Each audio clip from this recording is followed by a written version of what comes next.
Welcome to Two Deep Hokies Under the Influence, a Sons of Saturday podcast. I'm your host, Pete B. I've got Sam Jesse here. Sam, it's good to be back in the saddle, man. It It's is. it's it's been a minute since we did a Two Deep show. I haven't been down here in the studio room for a little bit. It does feel good. It feels like a lifetime ago. It was only a month, but like, man, time We flies. did the show with the boys, right? We did the Mhm. foursome to recap the schedule last week, but we didn't do a beer break. It wasn't, just the two of us chopping it up. So this is our first real Two Deep episode since like the beginning of January. Now we did college football Monday, we did the Natty, that was great. Been a little quiet since then, but with this press conference yesterday, there's some stuff to talk about. And so we're going to break it down for you guys. We're going to get into what James Franklin had to say about his staff, that whole release. Ryan Castle, the Sons of Saturday reporter, was there asking questions. You could hear him on the mic. James was asking him what Sons of Saturday is. That was pretty interesting and pretty cool. We're going to tell you what they all had to say and who else was with James on the mic. I think one of them is pretty familiar to everyone out in Hokie Nation. Basketball team, Sam. We need to give some basketball thoughts. Haven't done so much of that because of the cadence of the episodes I was just telling you about. College Football Monday is a football show. We haven't had the Yeah. chance to break down the team as much, except for when we got together with Ed. You and Ned have been holding it down with Hokie Hoops. That's been very good. It's also, I feel like it's been kind of a weird basketball schedule. Like there wasn't a lot of time to breathe there for a sec. This is the first like open week men's basketball's had. The latest one on the schedule in the ACC. Certainly one that is needed. We'll get into hoops a little later. And then in the weeks to come, it's going to be basketball heavy episodes. Of course, football updates, but heading into a bit of a quiet period with the football team, I would think. So outside of some recruiting nuggets and some other things, it's going to be a lot of basketball talk. So I hope we are competitive and stay on that bubble. And then the women, we're going to talk about the women. We're going to talk about wrestling, maybe some diamond sports. I know we're putting some previews out this week. We'll probably do I think we'll wait for those teams to cook a little bit and then do like a season preview. It's so tough. They don't even know what their pitching rotation is going to look like and stuff like that. So we're going to wait a few weeks, but sometime in the month of February, we'll do softball and baseball preview. Both of those articles are out on the website, sonsofsaturday.com. Great previews, like insanely in depth. Super proud of those guys. Thomas writing for baseball and Mike writing for softball. They're going to do a great job covering the diamond sports this spring. Okay, Sam, give us that cheers. Let's get this thing going.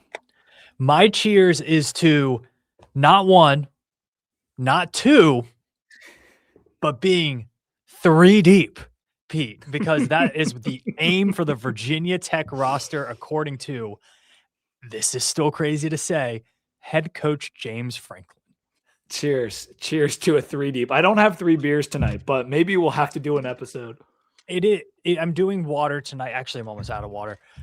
Late night gym session after it. Whole evening got thrown about. Tough evening for the New York subway system.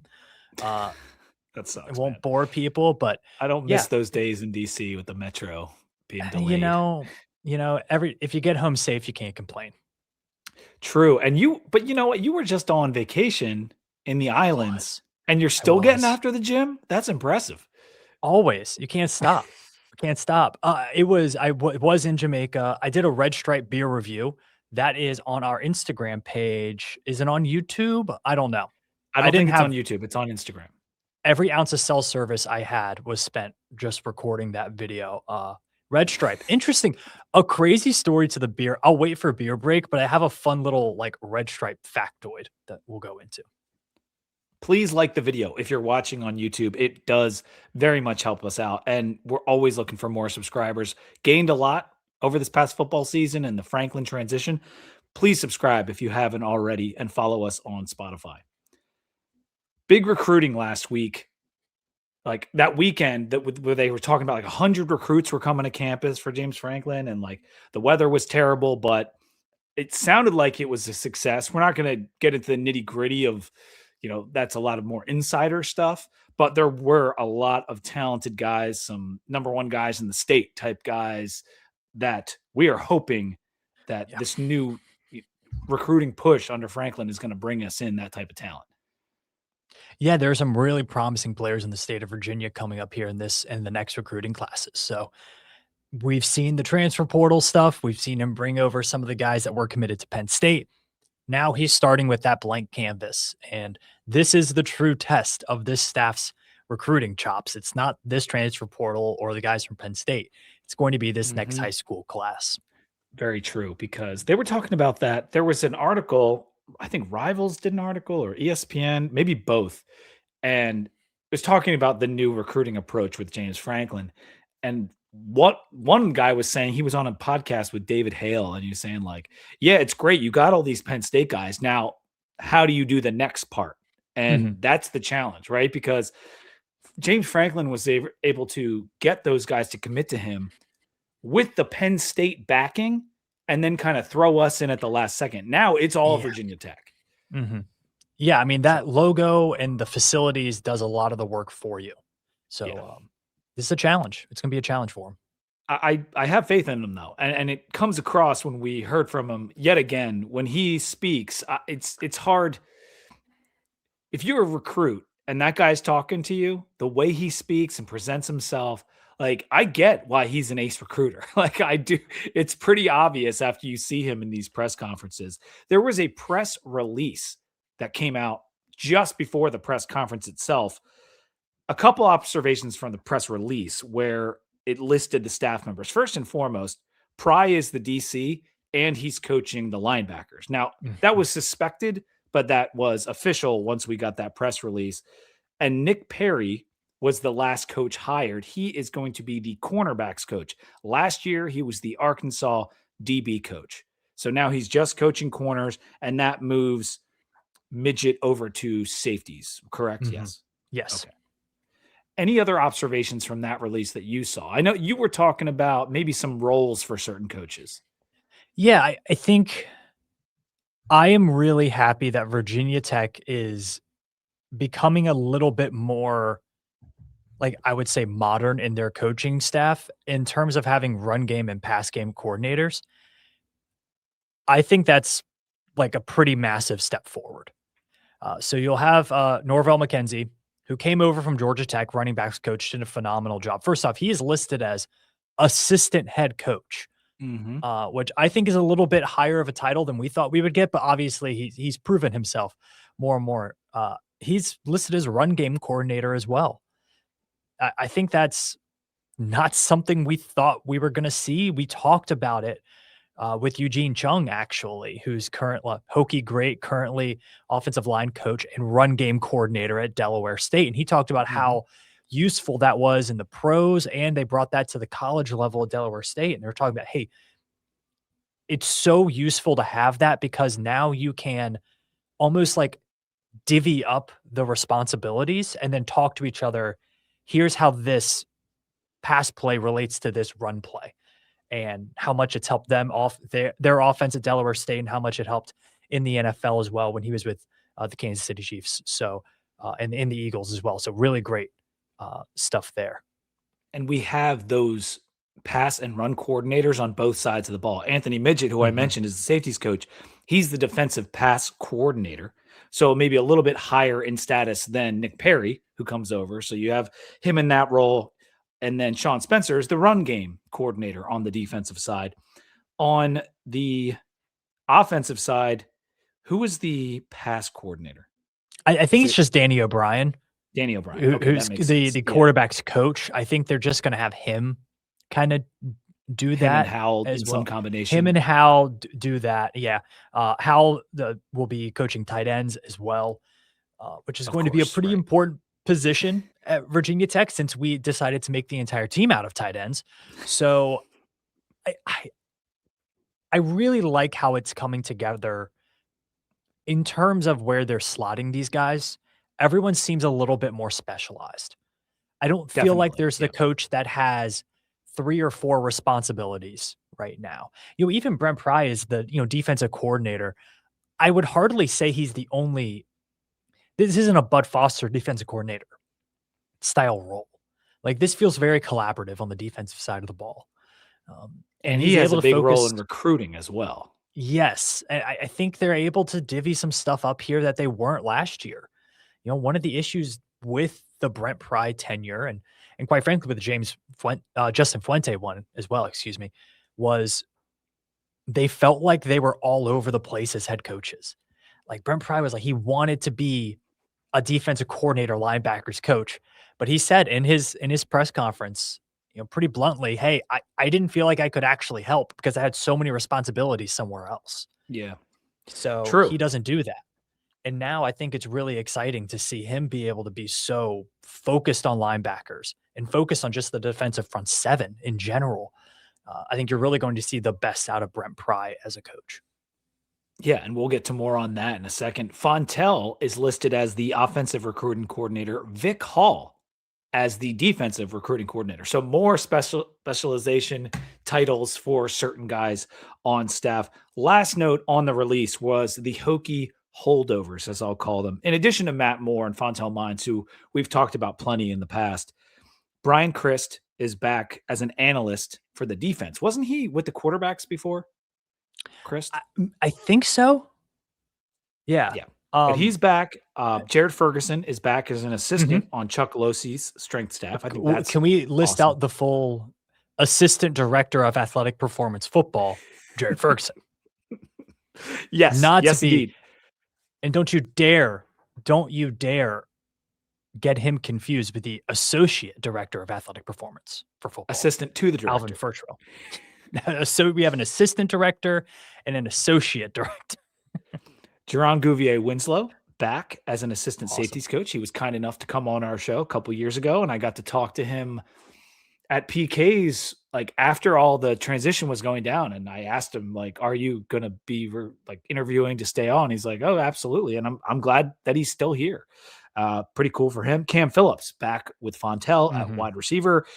No JC Price listed or Michael Hazel, but this was coaches, and so the support staff is still, I don't think, released in full. Like that list, I couldn't find it anywhere. I'm assuming that's still to come because we know that Michael Hazel's still there. Franklin mentioned him at the press conference, and JC was suspected to be somewhere on the staff. Now, we don't know if he will be or not, but if he is, it's probably in a support staff role. So we'll just have to see. This was like a coaching release, as I understood it. Yes. And another guy who hasn't gotten talked about, and I looked it up because I wanted to see if he was related to somebody, but Josh Conklin is a senior defensive analyst. I'm guessing you haven't heard of Josh Conklin, but he's been I'm not around. familiar. So he was, a head coach actually at Wofford for a little bit, but he has been at Tennessee as a safeties coach in 2012, defensive coordinator at Florida International, defensive coordinator at Pitt. Again, he was the head coach at Wofford for a while. And then he's just after that has kind of bounced around Arkansas State, Colorado, and now with Virginia Tech. So he's a guy who, like, that's a pretty big resume for a guy who's coming on just as an analyst. Well, For I would you. say that about Ruggiero and Rocco. Like there's several like veteran Yeah. coaching guys that are here as analysts or whatever you would call them, specialists. And that's very like Alabama like, right? To have like these Yes. veteran guys like all over the staff.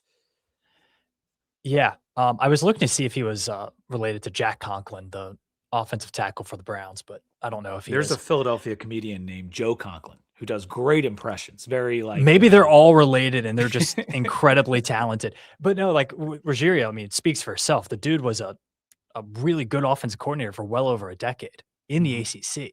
So those are two guys who are coming on as senior analysts that if you were, I don't know, name a random G5 school like App State. If you're App State and like those are your offensive coordinator, defensive coordinator hires this offseason, you'd be like, hey, those are pretty darn good hires. Yeah, that's true. Yeah, for sure. Let's get to the press conference, the big ticket item here. And Franklin, he went first. I want to give you first crack at the comments. Like what stood out to you of everything that he had to say? Like what are the few things that stood out to you? I mean, his energy is palpable. Uh, there is a real level of like osmosis that goes on when he's in the room. Like you feel his energy and it feels very genuine. Like that's the thing that is so striking compared to other coaches we've had at Virginia Tech. Like, you get the recruiting thing, right? Like, it's pretty obvious. In terms of the football, it's going to be a running joke on this show for a long time, so get used to it. The 3 deep comment was hilarious. And what's so funny about that to me is we heard Justin Fuente's big thing was the wide receiver depth. Justin Fuente needed 8 or 9 wide receivers that he could roll out. He never really got there. He needed 2. Yeah. He barely got there a couple times. And then we had with Brent Pry, and his statements were, we have some talented guys. We need more of them, right? He did that for about 2 or 3 years. And, I never really felt like those rosters got to the level of talent that he felt like they needed. Now with James Franklin, and he's saying, we need to be 3 deep. And not only do we need to be talented, not only do we need a lot, but we need 3 deep. We need a starter that can go win us games, and then a backup that can go win them games, and then a young guy who comes in behind him. And that's exactly what he said. Like, Sam is basically quoting him. That's almost a quote. And then he's coming through and like this, I feel like we're there with a lot of these positions. I feel like we got there this offseason. And it just goes to show the kind of detail-oriented person he is. And detail-oriented is something that's really easy to put on a resume and really easy to talk about. And it's incredibly difficult to execute on. You and I have been in job interviews. Everybody in listening has probably been in a job interview and called themselves detail-oriented. That's kind of there are cliche. Levels.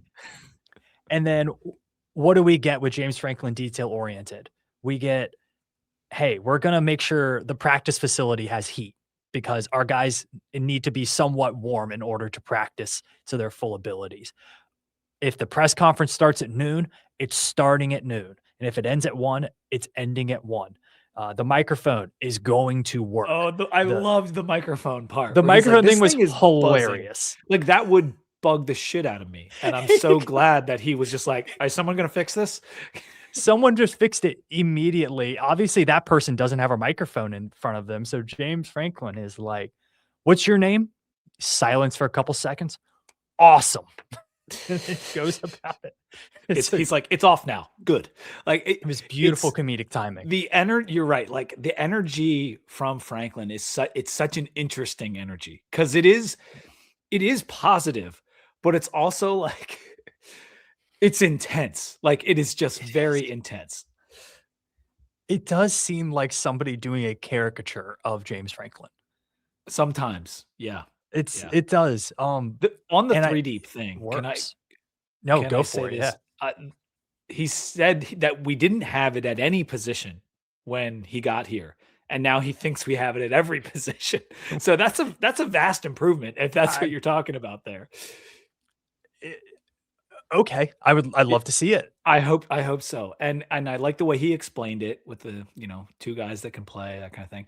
And so that means 66 guys that he feels like are power conference players. So that's a good thing in some way, shape, or form. And hopefully me and you will do something with that 3 deep saying with this show and beyond. But the other thing that has to be brought up is I'm not in the business of hiring friends. I have enough friends. And like, I could he not said he has help. 4 or 5. He's got 4 or 5 friends. That's enough. I could not help but think of No New Friends. Like the song from, I think it's a DJ Khaled song with Drake and a handful of others, but No New Friends. And I get what he's saying, and I do appreciate the sentiment. The funny part of it is, like, his best friend that we know of is the defensive coordinator. And the special teams coordinator was a groomsman at our offensive coordinator's wedding. Right. Now, not necessarily that he's friends with James Franklin. So, but those 2 are friends. I think what he was trying to say is that friendship isn't the reason that I'm hiring someone. I'm doing what's best for Virginia Tech and putting people that I have full football faith in these positions. It's not due to nepotism or friendship or anything else. And maybe, like, outside of Brent Pry, maybe he's not really friends with any of these guys, maybe a little bit here and there. They're just more of associates. Yeah, I think it was an important thing for him to say, knowing good well the next guy up to the microphone. I think you almost need to get ahead of that narrative. a little bit, for better or worse, whether it's right or wrong. I think you do have to address it. And Billy Ray has said this a lot, and we've heard some other people, and predominantly Brent Pry himself say this. Like, it doesn't matter if it's weird or awkward or unprecedented to anybody else. The only people it has to work out for is James Franklin and Brent Pry and the players and the And rest of that staff. Like, what you and I think about what it would feel like to go back into that situation or to hire some like your close friend in that situation doesn't really actually impact the outcome of that hire. no, it doesn't. And they both said the thing about if I went somewhere else, like Pry was probably coming with me, and Pry said, we talked about doing it together somewhere else. So why not at Virginia Tech? Because that's Mhm. kind of how that ended. Now, the thing about the friends thing that I did appreciate is it signaled to me that if things did go sideways on defense, that Franklin is not the type of guy to hesitate to fire a friend. Like Yeah. when it comes to football and like keeping his name clean, like he's going to do what's best for the job and what's best for the school that he's currently coaching at. And so that was a concern that maybe I had. Like, okay, this Mhm. is your best buddy. He just struggled. He failed here. You're bringing him back, and if he struggles again at the position that he should be good at, but we don't know, would you be willing to cut bait? Because we saw it go on too long with Cornelson. We saw it go on too long with Tyler Bowen, in my opinion. But Yeah. James, if you're not getting results, like you will be out on the curb, even if you're Brent Pry. That's the feeling that I got from that. Facilities improvements, a Mhm. big thing that he mentioned: training room, weight room, equipment, things like paint and lights, the indoor facility getting heated, which that was a thing that Colby put out there, the story with the scout going up to Pry. And I actually thought Franklin's commentary on that was extremely thoughtful in terms of like, Yeah. yeah, we can't be working out in cold rooms like that. And now that's been a narrative for a while. Maybe not a narrative might not be the right word, but like it's been a known issue basically since they built it that it is really, really cold. I had a good friend of mine in graduate school who was on the lacrosse team, and they played a lot of their games actually in the Beamer barn. And she said it is like frigid cold, as in they would have to wear the like cold gear, Under Armour stuff to go play indoors in those Mhm. games. So yeah, it's again detail oriented, strapped for Ex- cash. A lot of programs aren't making those investments right now because of NIL. yeah, and stadium things are happening, he said, and we saw there was like something from Doug Bowman about the LED lights. Like we are probably getting LED lights in Lane Stadium now. They're going to update everything. The building needs a facelift. He went through all this stuff, and it's going to be essentially ready by training camp. That's what Mhm. he indicated. But this is what you get with Franklin that I do absolutely love is Yeah. detail oriented doesn't do it justice. It is like he is in the mud on everything, dude. Like attention to every little detail, and it leads to finer tuned, happier athletes that we hope will play better. Like that is why you're doing all of this. And it's the feel, the look, and the smell thing of a big time program. Like that is what all of this is about. I do have two, because I'm sure we're gonna move on to some of the other coaches. My last two real thoughts on James Franklin are things that he needs to kind of prove to Virginia Tech fans and players and etc. One, all of these like LED lights in Lane Stadium, awesome. We've wanted them for a while. I think you should get them. You need to throw fans a bone because the fans have been carrying this program for 2 decades now. The LED lights don't help you convert a 3rd and 3.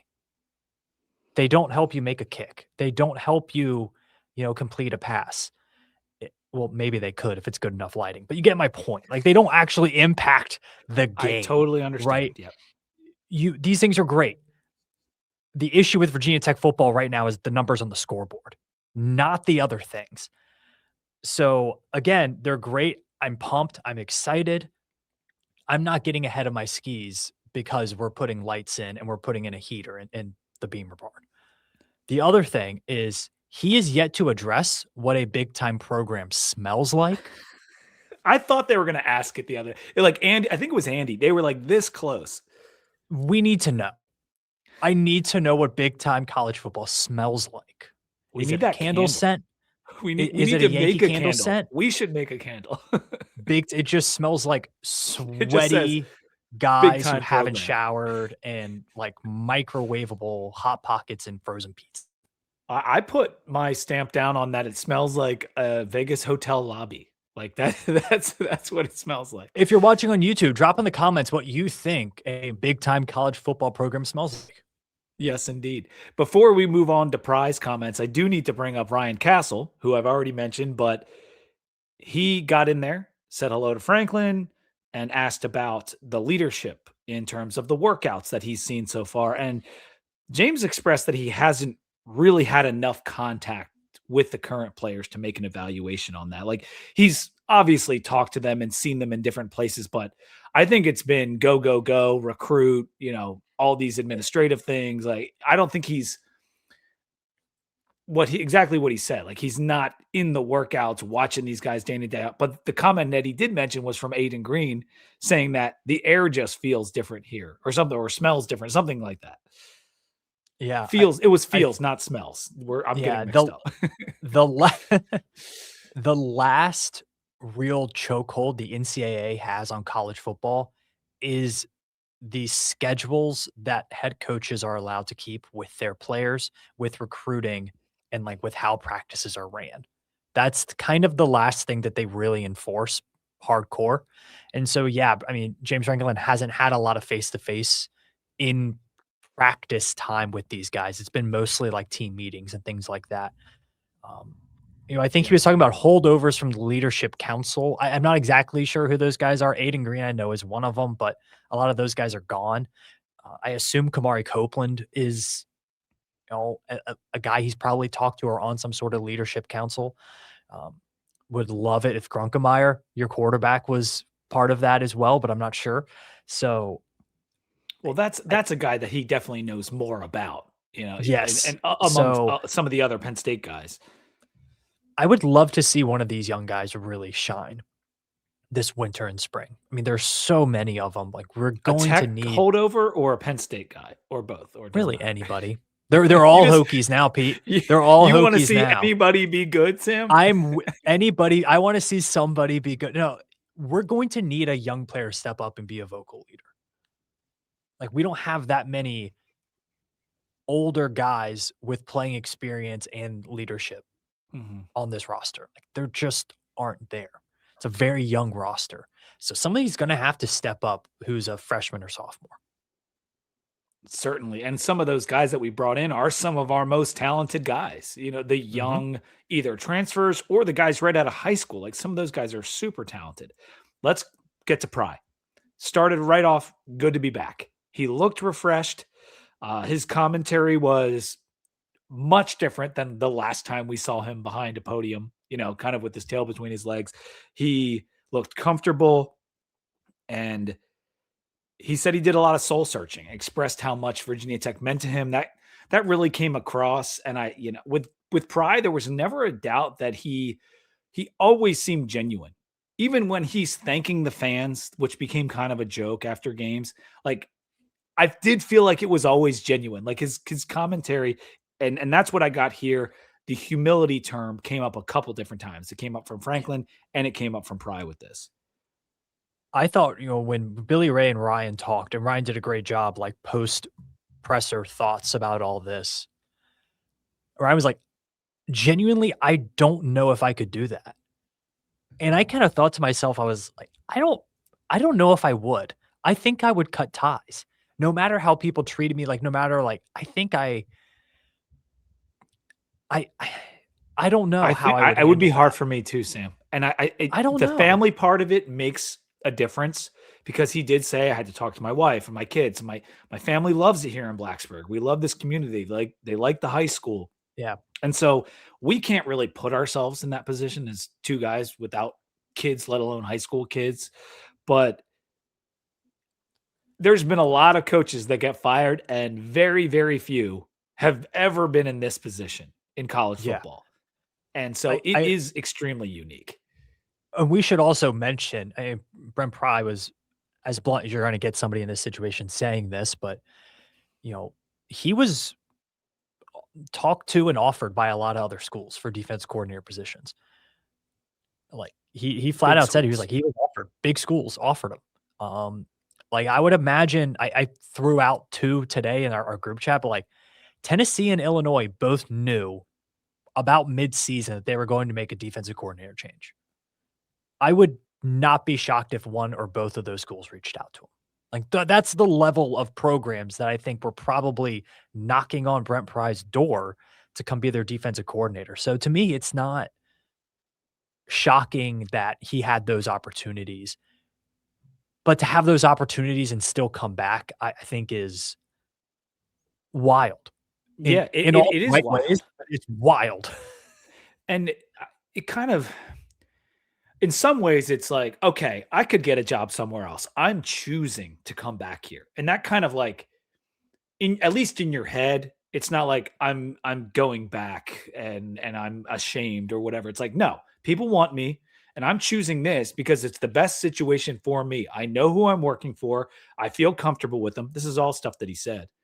And that alignment is going to make him more successful than if he jumped to a Tennessee with a bunch of people he doesn't know or jumped to Illinois with Brett Bielema. Like, so, and we're using those schools as examples. We're not saying that he definitely got those offers, but him in combination, loving Virginia Tech, getting offers to feel validated elsewhere, and then trusting in James is why he's back here along with his Mhm. family.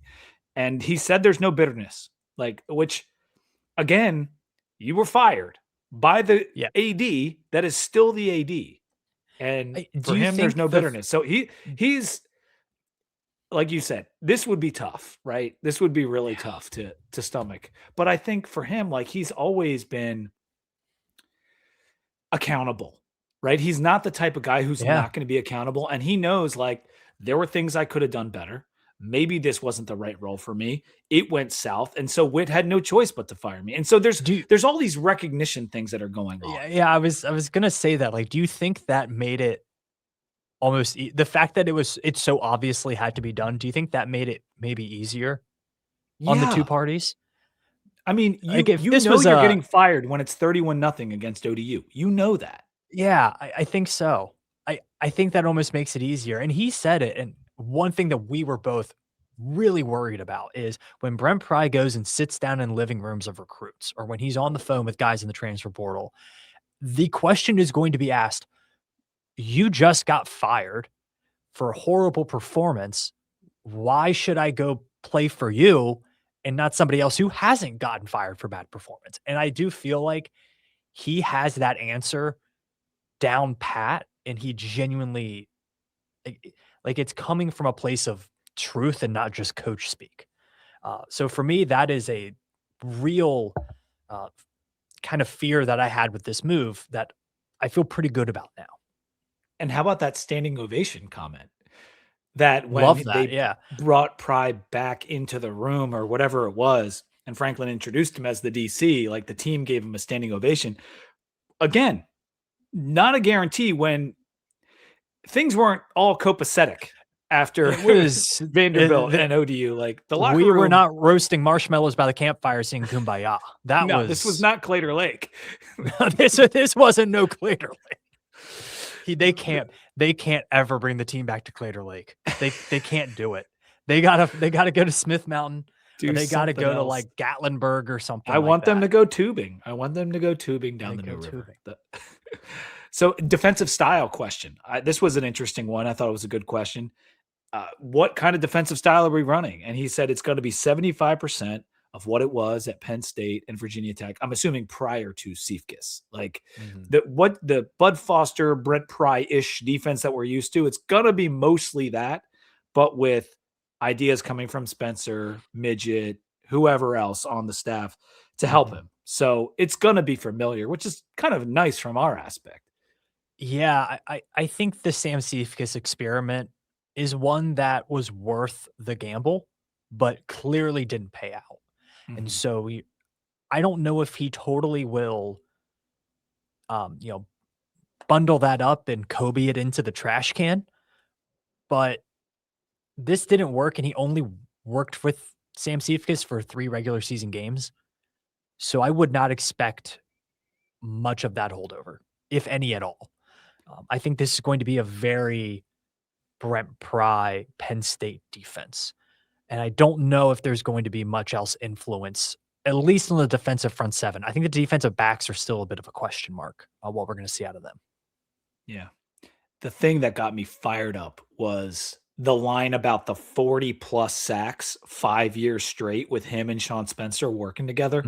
Like that, like I was like, doing one of these, watching that. I love that, dude. Like to get that kind of pressure on the passer again, make it Saxburg again.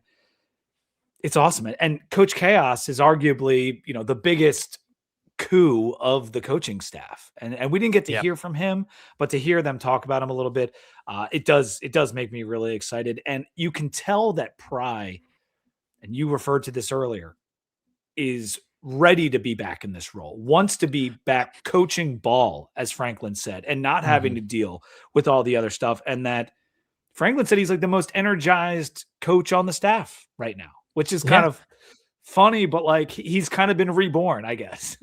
Yeah, the sense of like he seems like somebody who had a little bit of a tough day at work and then got home and like chugged a Celsius. He's like, now I'm ready to go. Let's go. Let's get fired up.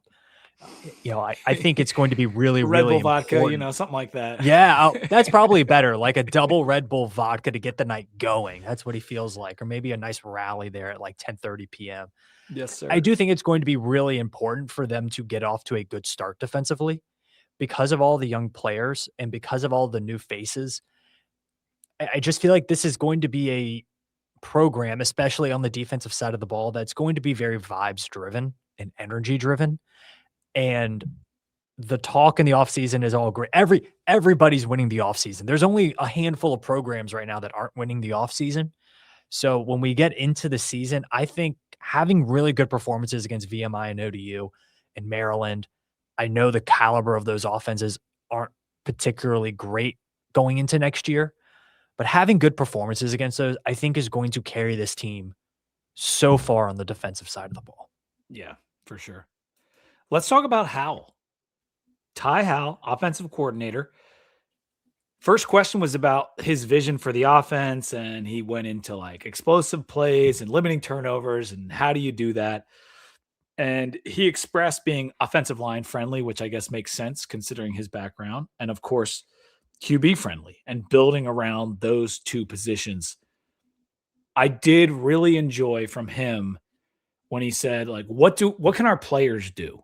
And I'm going to take that, and instead of one overarching scheme that I always use, I'm going to let the players that I have dictate that. And we kind of saw that at Penn State when the wide receivers struggled for them 2 years ago, their playoff year, and they just used Tyler Warren.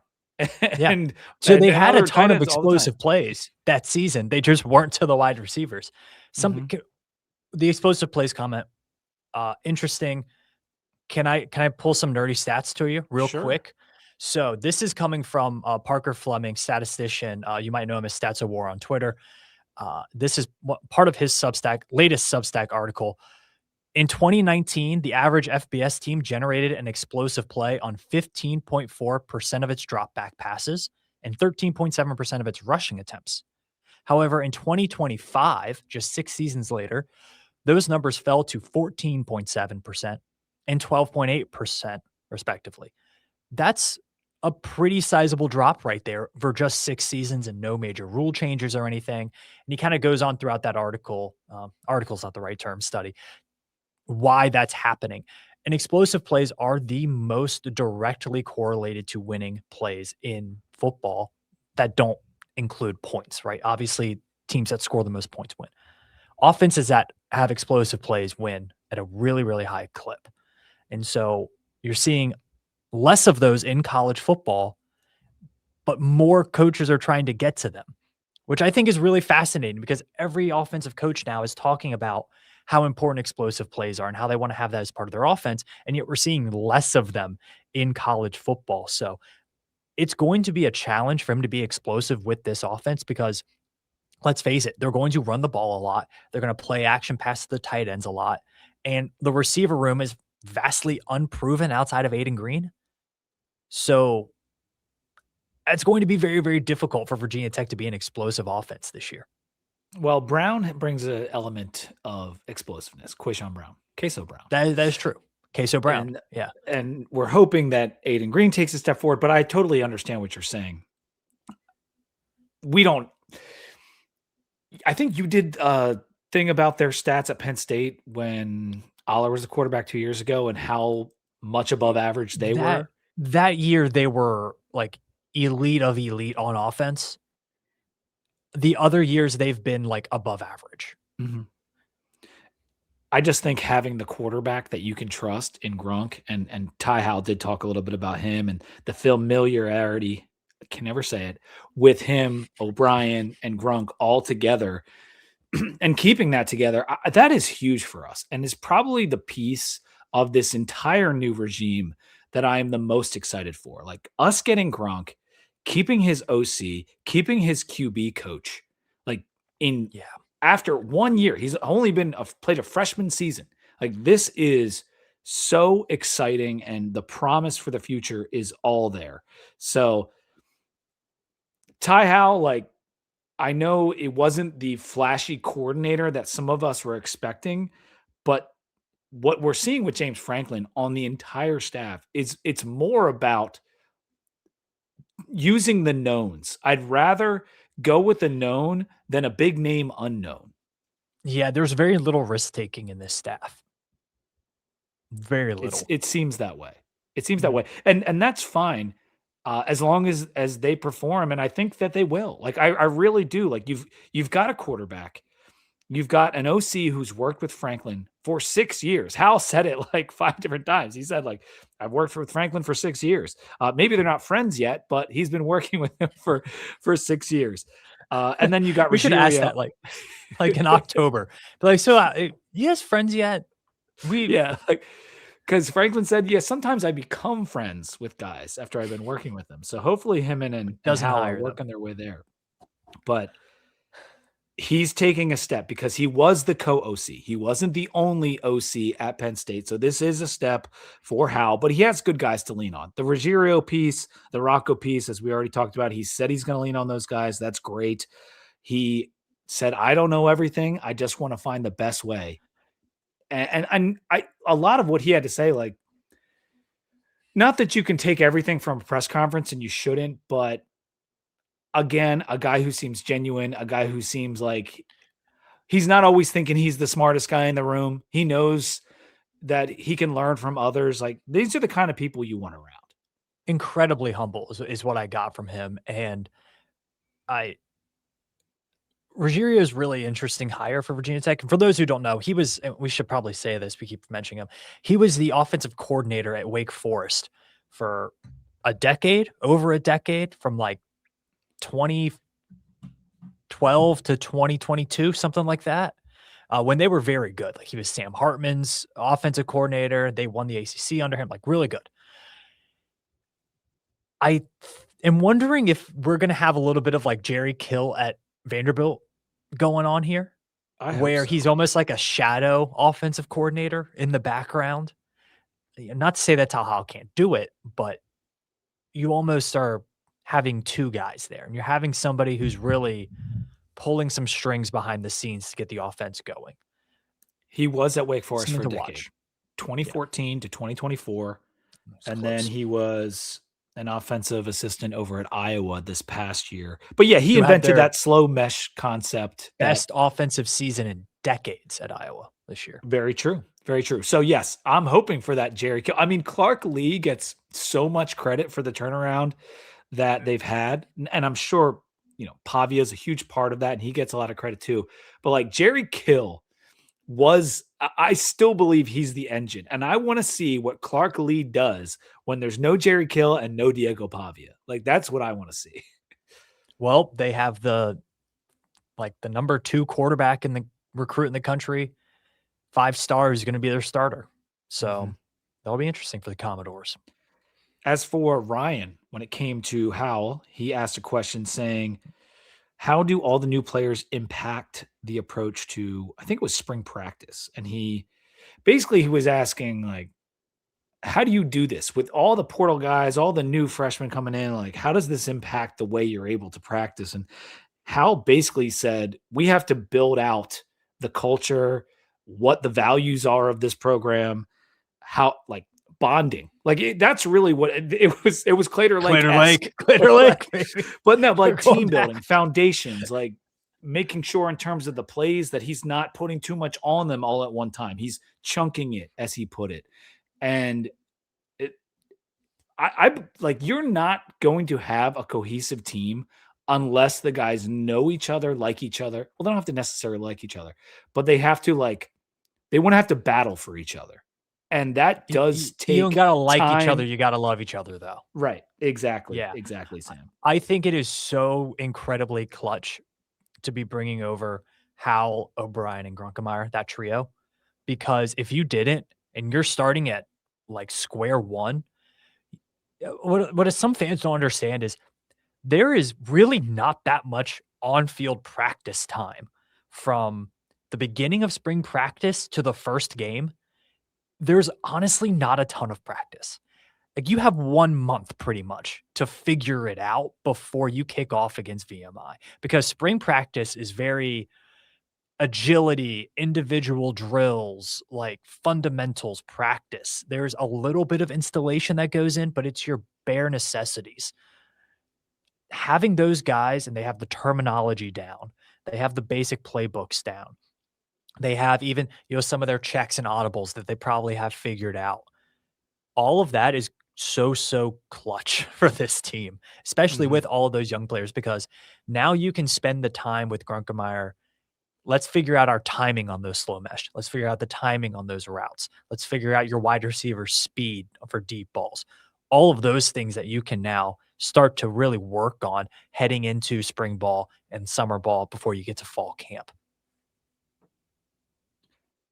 The one last thing about Hal that I thought was extremely interesting is that he said he never took a tight end in the portal, which is truly a credit to how well he recruited the position at Yeah. Penn State. Like, because he had studs year after year and he never took a portal guy. Like, he literally recruited them and developed them. So I am pumped for the tight end room, dude. Like what I I don't know how good of an OC he's gonna be. I think he'll be good, but man, that tight end room should be full of studs.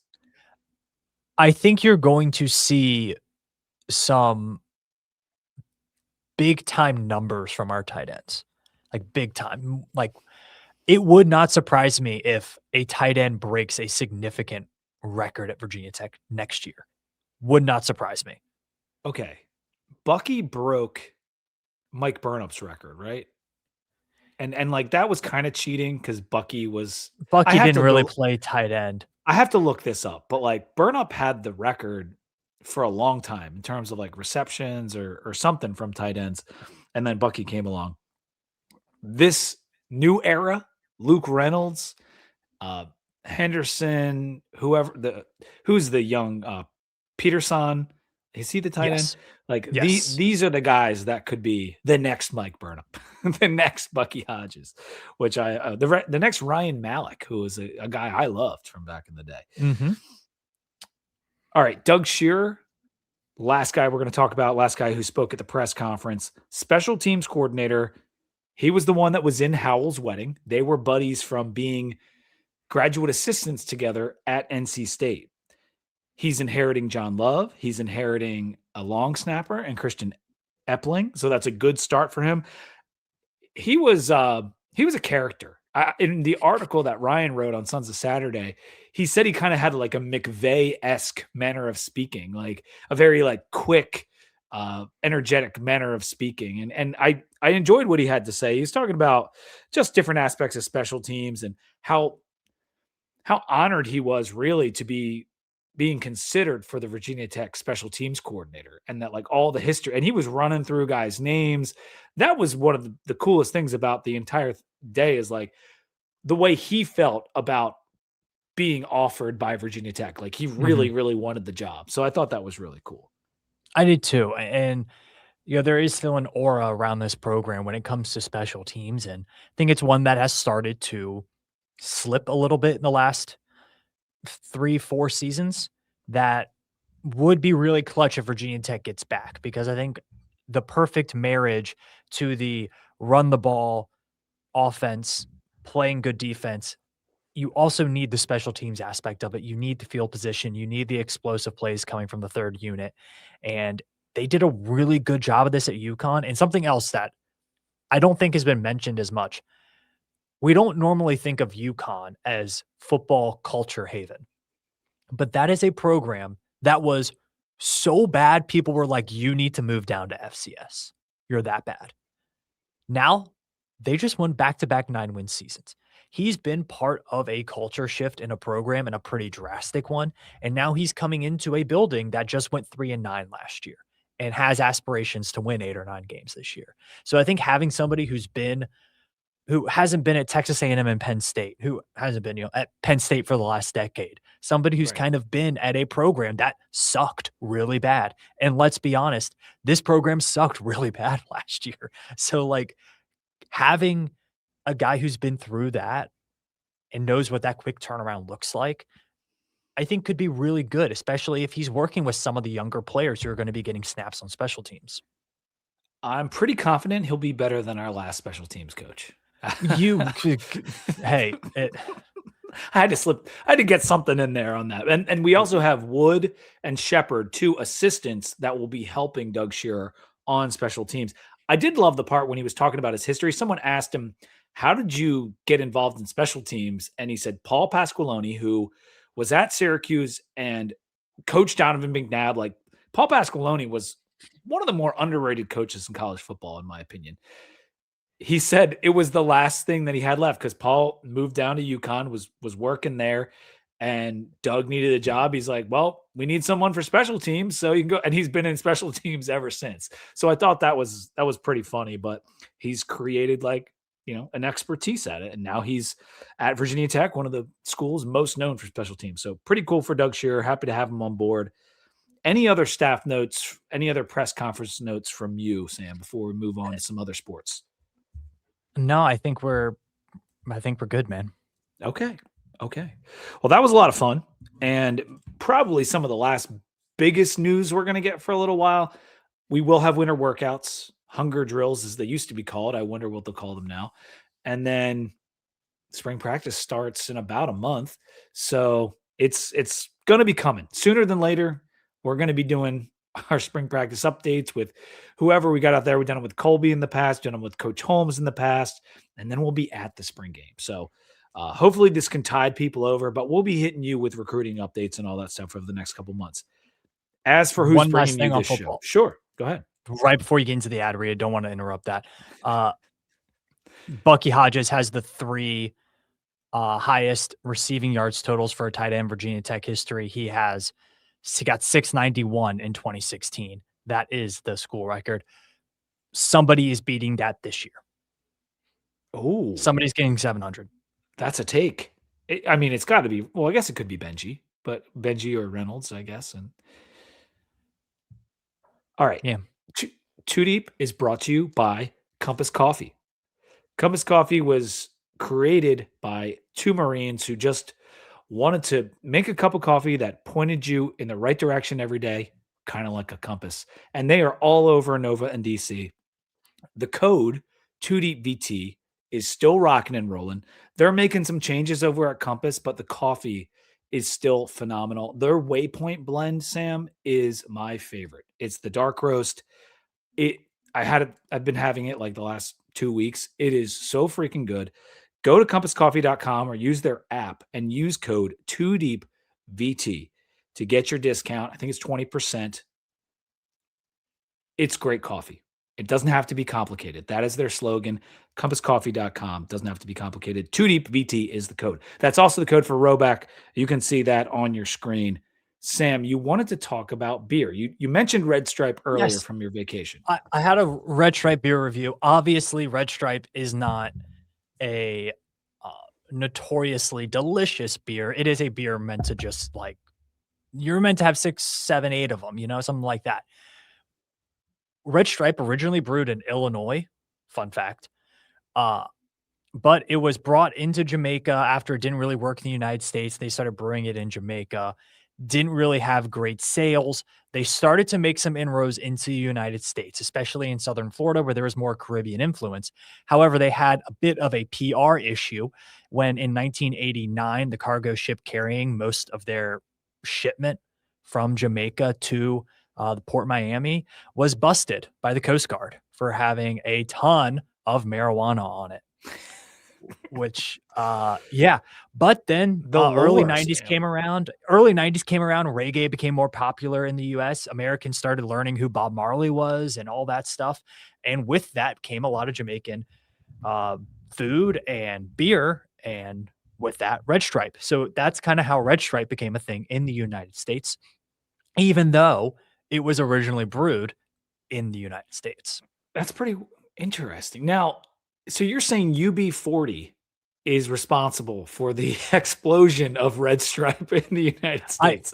I think it is the I think in the see, I was not alive in 1989. I believe it was when the combination of, oh, here's the Jamaican beer that to go with the rise of marijuana usage in the US, to go with the rise of reggae, that whole like vibe really became popular in the United States in the 90s. So Yeah, and I you think had that's what you had happened. like some of that when grunge was exploding, you had some like grunge-ish bands that were also doing the reggae influence as well, like Ska Sublime music. Yeah, comes to because you had mind. like ska music from Jamaica came Yeah, through, and then yeah, that's how you get Sublime. So yeah. interesting, Sam. Thank you for that Uh-huh. nugget. Uh, I am drinking Trillium's Expressway. Trillium is from Boston. Hopefully, I'll get a chance to go there when we play Boston College. We're both planning on being at the game. They've got Mhm. the Logan Boston Ferry on the can. It's pretty good. It's a 7.2 brewed in mass, pretty light in color.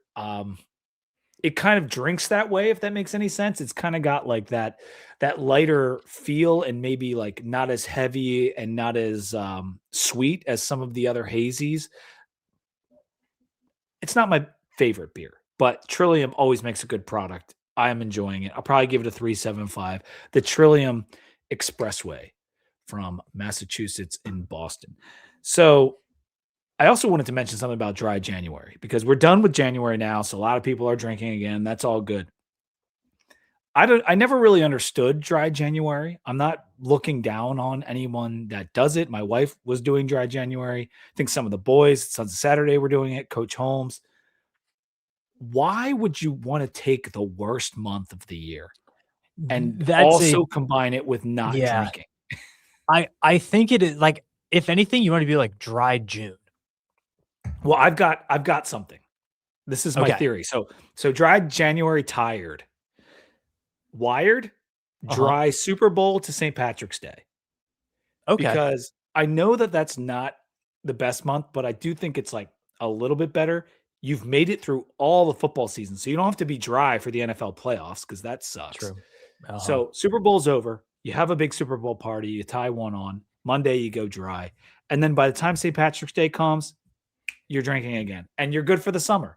So you've kind of hacked it. So like you're not skipping anything, and you don't miss. There's no dry NBA playoffs. There's no dry July baseball season.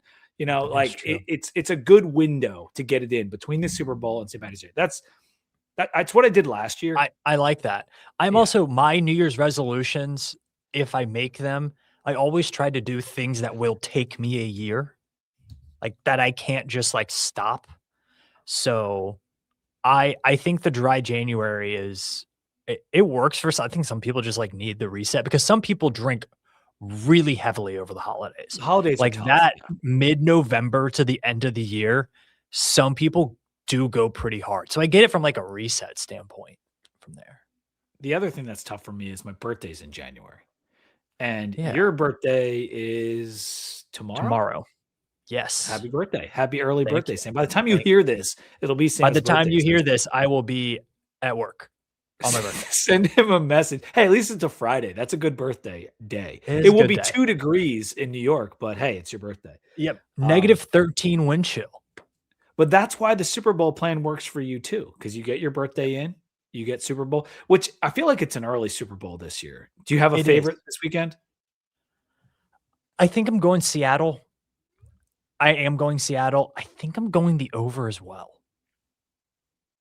I think I like The Seattle. New England Seattle defense, I think they're both a little bit of schedule merchants for some of those stats.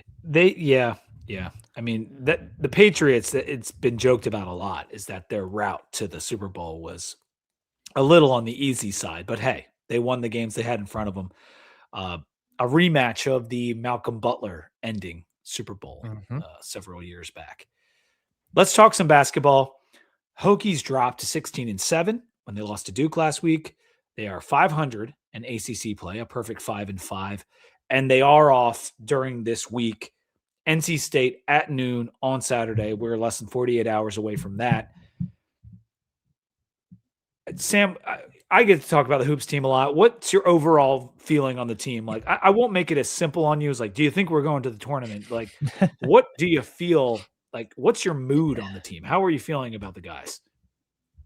It does feel good to be at 500 in the ACC right now, at 5-5, especially after 2 of those games being UVA and Duke, and you had the road trip to Syracuse, which is always tough no matter what that orange team is like. So being 5-5 there is good. Um, you're disappointed not to be at least 6-4. I think you're thinking like, gosh, we should have hung on to one of Stanford or SMU at least. But on the other side, you're like, hey, we're 5-5. We're finally back healthy. Is the schedule after here pretty tough? Yes, but I think it's tough enough that a loss doesn't knock you out. And you're also saying, hey, one of our best players like can't possibly play worse in in some aspects of his game. So you're like, hey, we should be looking up here. You played your toughest team already. You got your starter back in Tyler Johnson. You move on. You're moving forward.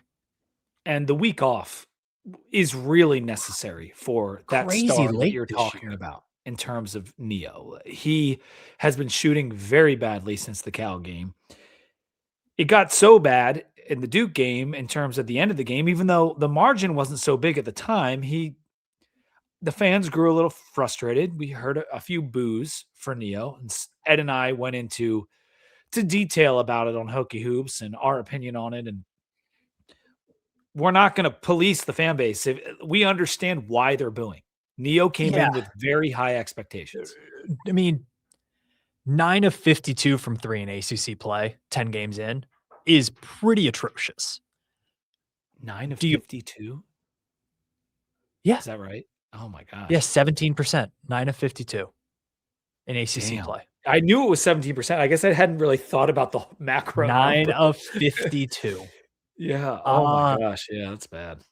So look, am I gonna here's where I think on the because I've heard you, Ed, Billy Ray, everybody in the world talk about the booing thing. Here's what I'll say. One, you come to play big boy athletics, you don't perform well, fans are gonna boo you. That's not an American sports thing, it's not a college sports thing. It happens. That's how sports work. Okay. You sign up for that when you sign up to play big boy sports. That's that. Should you go out and boo your own player when you really need that player to play well for the next 6 or 7 minutes? No, you probably shouldn't. That's pretty stupid. That's not the time that you boo. You boo when the offense leaves the field after a 3 and out. You boo when a player just airballed a wide open 3. You don't boo when they're checking into the game. That's just being a bad fan. That's a not good sports town thing. Yeah. Yeah. It's We've the had some experience with that in Philadelphia, but booing and cheering at the wrong times, like yeah. when Michael Irvin damn near broke his neck at the vet and everyone cheered. There's been some bad looks. Where I draw the line though in the commentary around it is like, oh, guys won't want to come here because we booed a player once.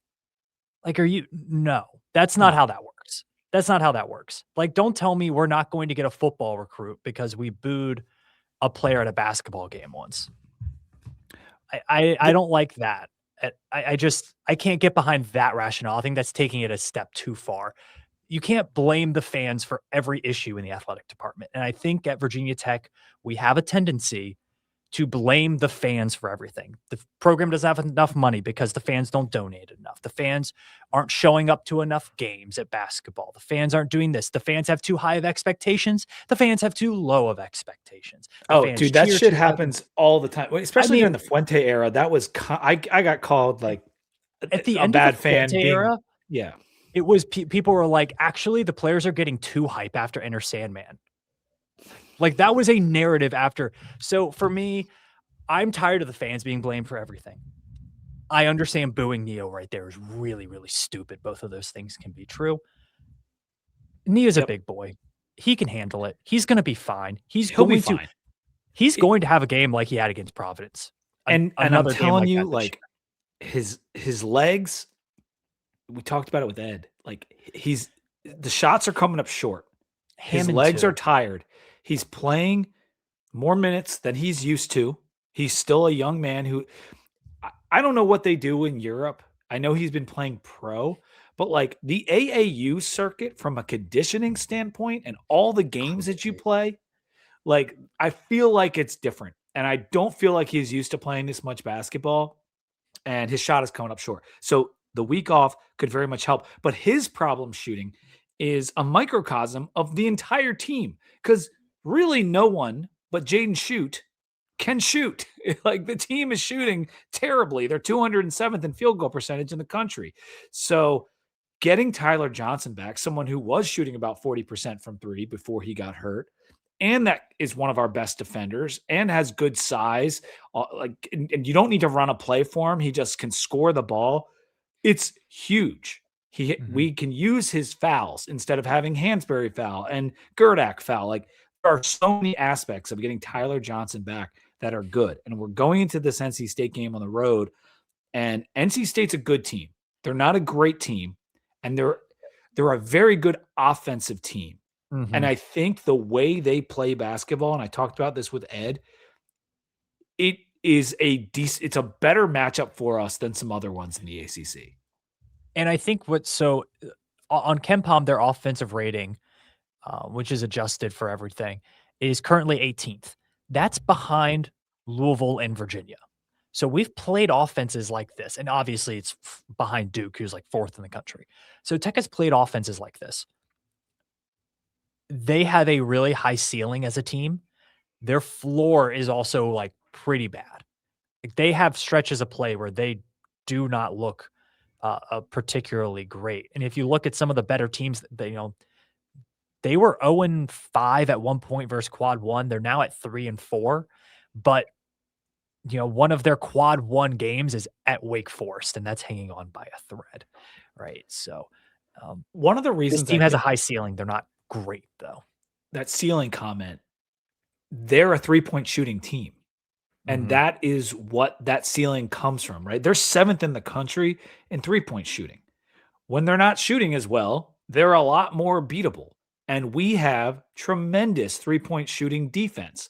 We are 19th in the country out of 360 some teams at 3-point defense. So this is a strength on strength. They have a bunch of different guys that score 14 points a game. And their point guard is good. They've got some wings that could be drafted.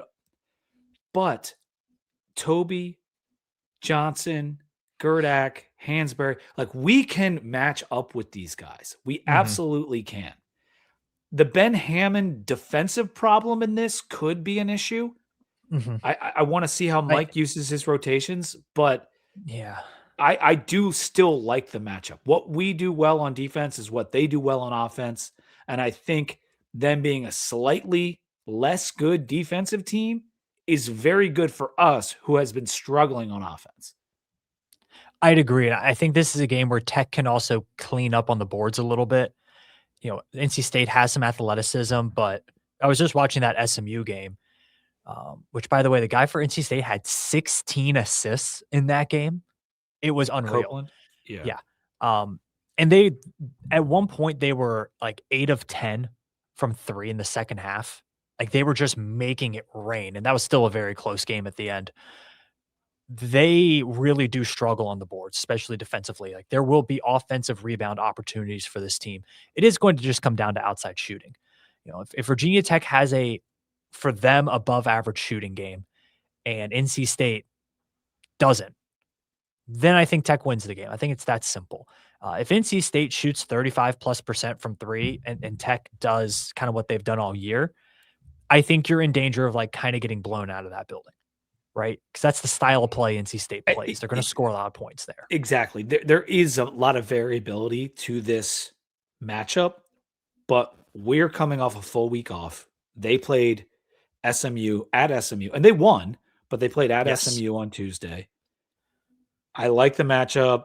TJ, that kind of like injection back into the team, that juice. To me, we have to win a road game down the stretch, Sam, to make the tournament. This is the one to me. Like, I really feel like this is one of our best shots. So right now, here's how the schedule goes. And I have the quadrants up as well. So you have a Q1 opportunity at NC State. Okay.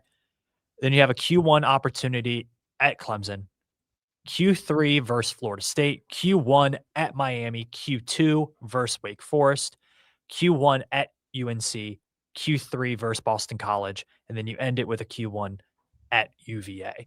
I think in order to we talked about this in the group chat. I think to get into the tournament, you're looking at, you must win Florida State, Wake Forest, Boston College. Non-negotiable, have to win those games. Then you need to go like 2-2, NC State, Clemson, Miami, NC State. Which one am I missing? NC State, Clemson, UVA, Miami. UNC. Yeah. You really only need, well, two to me. If you got 2 of the remaining 5 road games, you're in. That's taking into account winning the 3 home games that you mentioned, Wake, FSU, and BC. But if you get 1, if you go down to Raleigh and you win this weekend, and then you win your home games, you might be in. You really might be.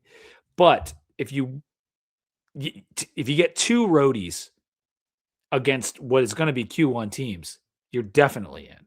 Yes. I think if they end the season 5-3, they're definitely in, I think. Oh, no question. Yeah, I think they're definitely in at 5-3. At 4-4, it's going to be dicey. And it depends on the 4, right? Because you could lose. You can't lose. You can't lose to Boston College. Yeah. You can't. I mean, Boston College is going to hurt Virginia Tech's metrics simply by playing them. You have to blow out Boston College. You cannot win that game by 6 or 8 points. When there's 2 minutes left and you're up by 12, you better be playing to be up by 20.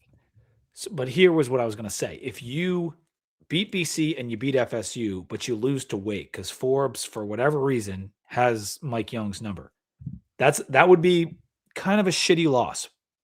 But if you get NC State and then you get Miami or UNC, you're probably still in because you got 20 wins and you got 2 Q1 wins.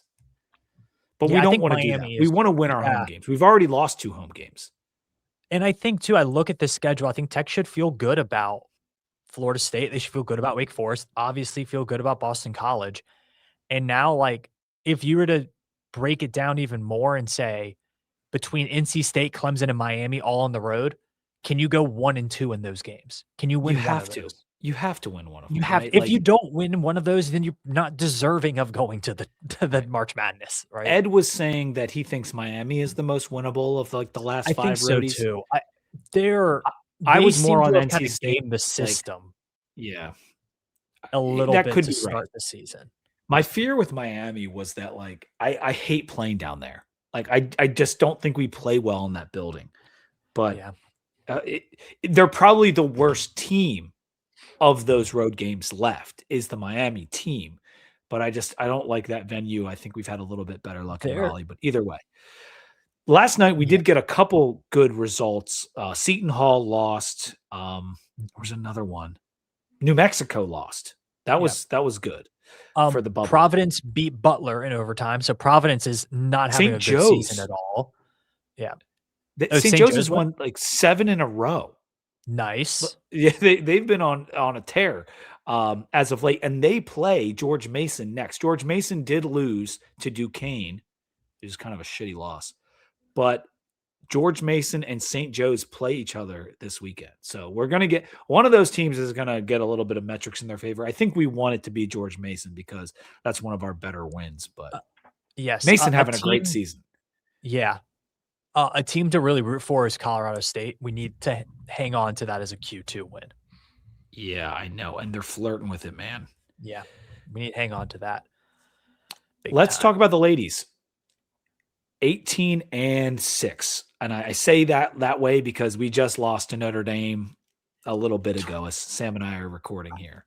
I just pulled up the score. They had 21 turnovers. The girls did? Yeah. Yeah. We lost by 10. And we're winning with 2 minutes left. Yeah, they had a chance. But 7 straight ACC wins for the ladies. It's hard to go to Notre Dame and get that 8th one, especially when they still have a lot of talented players. Even though this isn't a Notre Dame team that you're used to, it's still a very good team. And so we did lose. However, on Sunday, when we celebrated 50 years of women's basketball at Virginia Tech, they did beat UVA. And that was awesome. Carly went for 23. She was getting downhill, getting to the rim, took 20 free throws in the game. She could have made a few more. I think she only made 12, but she was getting to the line. So good on you, Carly. 5 assists and 6 rebounds for her. And Mackenzie Nelson has been a force. 15 points, 5 assists for her. Karis does her thing, 3 of 5 from 3. And so this team, tonight kind of stinks. I'm not sure how much it'll hurt them on the bubble. They've been inside the tournament the last week or so because of what they've done. I don't think a road loss at Notre Dame is going to hurt them too badly, but they got NC State coming up. They got a West Coast trip. They got some more to prove, but Megan Duffy has these girls playing pretty damn well. Yeah. I'm looking up the bracketology for them right now because I think it updates pretty quickly, and it has the Hokies at an 11 seed, which is not great as a play-in 11 seed. If they keep winning, they'll be higher than that. I think their issue is this 7-game streak has been really good, hasn't necessarily been against the best of the ACC. There's some tough games left for them. So, stringing together W's is 80% of the battle, though. Oh, yeah. I mean, we get so caught up in resumes. You just got to win the games. It's not as good of a conference. They're having what the men had last year. Like the ACC is down for the women this year. It's been really good most years, but this year it's not as good. And we were cleaning up against a lot of the teams that aren't as good.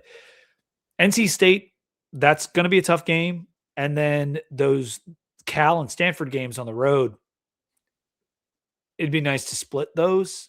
They're not the best teams, but it's hard. It's going out there and being out there for all that time. So we'll see what the girls can do. I think they're going to make the tournament. They're going to have a very nice record when it's all said and done.